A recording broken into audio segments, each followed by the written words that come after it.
20대 초중반 분들은 40대 중반과 50대 중반을 크게 구분하지 못합니다. 그래서 너무 충격은 안 받으셔도 되는데, 저희 병원에서 수술하고 있는 수직 미니 리프팅의 경우에는 절개 부위도 겉으로 드러나지 않는 헤어라인 안쪽으로 하면서도 수직 방향으로 당기기 때문에 팔자를 피면서도 얼굴이 넓어지지 않는 그런 벡터로.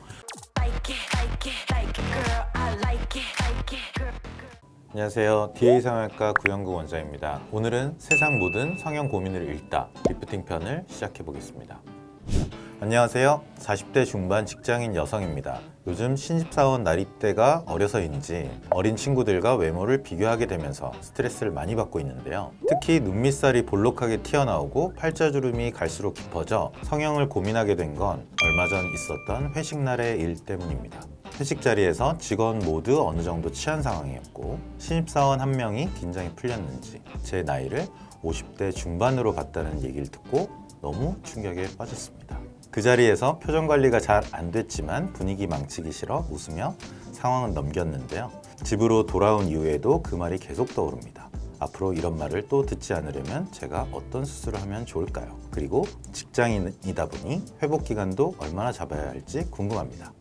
일단 신입사원이죠. 20대 초중반 분들은 40대 중반과 50대 중반을 크게 구분하지 못합니다. 그래서 너무 충격은 안 받으셔도 되는데, 이게 뭐 계기가 돼서 내가 평소에 가지고 있던 성형수술을 하고 싶다는 결심을 하게 된 거라면 성형에 대해서 어떤 수술이 효과가 있을지, 회복기가 어느 정도일지 알아볼 필요는 있겠죠. 정도에 따라서 좀 다를 텐데, 살짝 나온 경우에는 눈 밑 지방 재배치라고 해서 결막, 눈 안쪽에 결막을 통해서 지방을 제거하고 일부는 재배치하고 좀 볼록 튀어나온 걸 줄일 수 있고요. 이 피부와 근육이 많이 늘어나고 눈 밑 고랑부터 눈까지 길이가 길어진 좀 심한 경우에는 하안검이라고 하는 수술을 해야 돼요. 하안검은 아래쪽 눈꺼풀을 수술하는 방법인데, 피부와 근육을 줄이고 당겨주고 나와 있는 지방은 넣거나 빼주는 그런 복합적인 수술을 함으로써 확실하게 좀 더 강한 교정을 하는 수술 방법입니다. 눈매가 변하는 수술이라기보다는 내 눈밑이 한 10년 전, 15년 전의 모양으로 돌아가는 수술이라서 인상이 바뀐다거나 어색한 그런 기간은 좀 없는 수술이에요. 그래서 비교적 일주일 정도면 충분히 사회생활에 지장은 없을 거라고 생각합니다.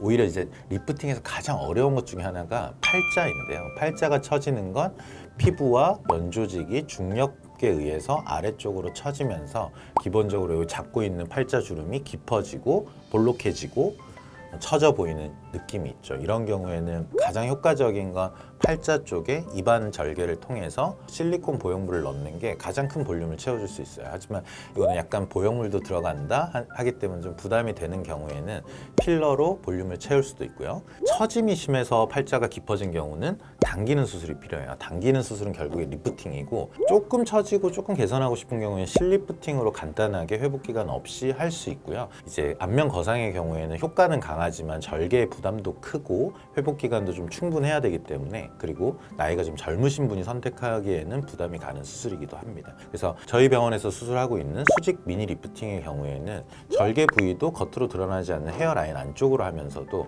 수직 방향으로 당기기 때문에 팔자를 피면서도 얼굴이 넓어지지 않는 그런 벡터로 리프팅을 하는 건 굉장히 의미가 있고요. 조금 더 접근하기가 용이한 수술입니다.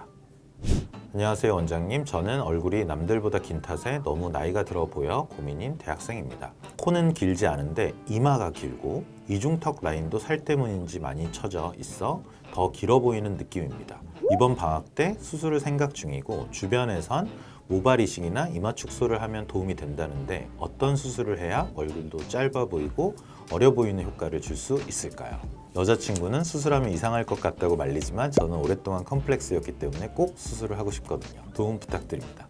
얼굴이 긴 경우에는 어떻게 보면 이게 안티에이징이나 리프팅의 영역이 아닌 것 같지만, 연조직의 볼륨과 길이 이런 것들을 줄이는 게 리프팅 수술의 어떤 같은 원리이기 때문에 중요하고요. 그래서 폭이 좀 좁으면서 위쪽으로 높이가 많이 올라간 이마의 경우에는 이마를 축소하면 줄일 수 있는 양 자체가 많고, 실밥만 빼고 나면 어색한 느낌이 없다는 즉각적인 효과에서도 장점이 있고요. 이마 전체적으로 넓고 M자 탈모처럼 M자가 심한 경우에 해당이 되신다면 이마 축소보다 모발 이식이 훨씬 더 좋은 효과를 얻을 수 있습니다. 그리고 두 번째로 무턱이거나 하악이 짧은 경우, 이중턱 이 연조직이 좀 더 내려와 오고 처져 보이는 경우가 있을 수 있어요.